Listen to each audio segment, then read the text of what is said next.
برائیونیا کی سر درد بالعموم یا تو رومیٹک طرز کی ہے یا پھر معدے کی خرابی کا اثر پڑتا ہے اس پر. اس کے علاوہ برائیونیا میں وہ سب دردیں ہیں جو بخاروں سے متعلق ہوتی ہیں. ملیریا کی دواؤں میں برائیونیا ایک اہم دوا ہے.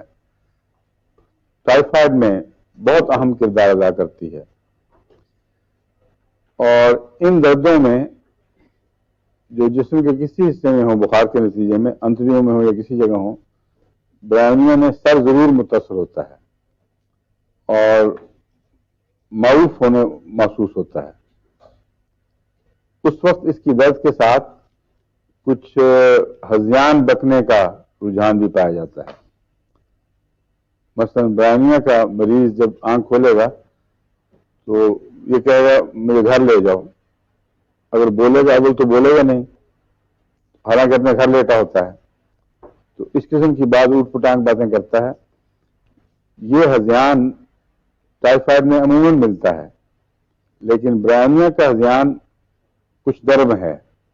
اس میں اس قسم کی باتوں کے سوا عموماً ہذیان نہیں ملتا. کوئی بار بار بلائے تو غصے سے آدمی اس کو جھڑک دے اور پھر خاموش ہو جائے، از خود نہیں زیادہ بولتا.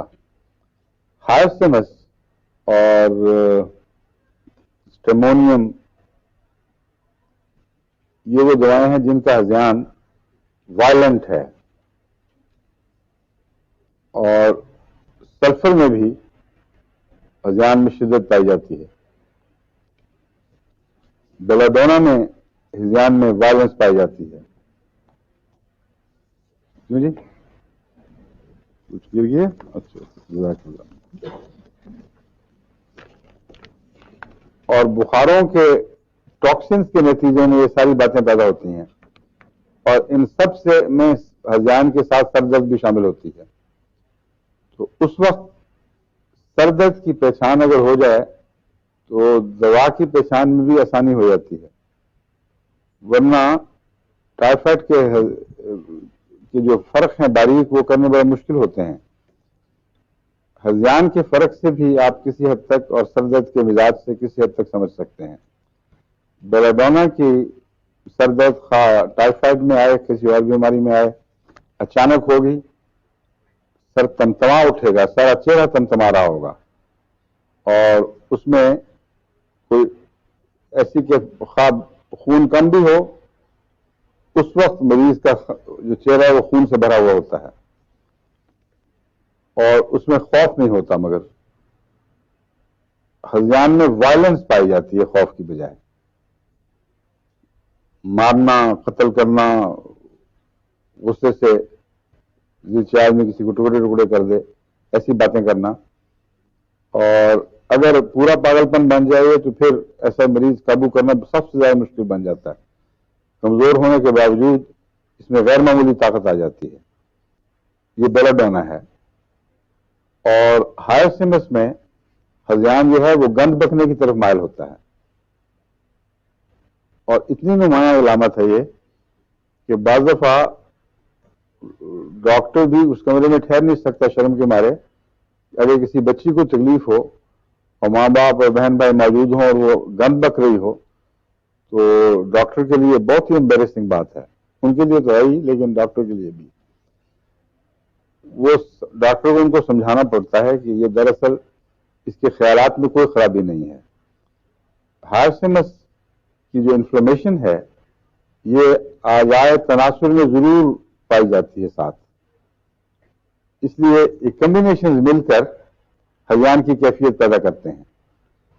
جس طرح کینتھرس میں اعضاء میں جو جس نسل کی افزائش کے اعضاء ہیں ان میں کینتھرس میں شدید تحریک پیدا ہو جاتی ہے اور جلن اور بہت ہی خوفناک اذیتناک طور پر اس میں تحریک ہوتی ہے. وہ ایک بیماری کی علامت ہے، کوئی اور علامت نہیں ہے.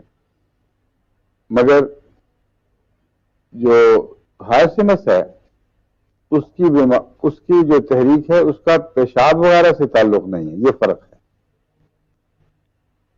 کینتھرس میں اور بعض اور ایسی دوسری دواؤں میں جب تحریک پائی جاتی ہے تو وہ پیشاب وغیرہ کے اعضاء میں بھی پائی جاتی ہے اور صرف اس کا جنسی اعضاء سے تعلق نہیں ہے. اور ہائرسمس یہ تفریق کرتی ہے. اس کی علامتیں پیشاب میں ظاہر نہیں ہوتی اور جنسی تحریک اس وقت ہوتی ہے جب دماغ میں بھی تیزی پیدا ہوئی ہو اور اس وقت وہ بغیر سوچے سمجھے ایک پاگل پن کے ہیلے سے دماغ کے سامنے آتے ہیں، وہ مریض بکنا شروع کر دیتا ہے. ایسے مریض کی ایک اور خاص پہچان یہ ہے کہ وہ چیزیں چنتا ہے چٹکیاں بھر بھر کے، کپڑوں کو چنتا ہے، بستر کی چادر کو چنے گا اور یہ بے قراری اس کی انگلیوں سے بھی ظاہر ہو رہی ہوتی ہے. ہائرسمس میں ایسی کوئی چیز برائیوں میں نہیں پائی جاتی.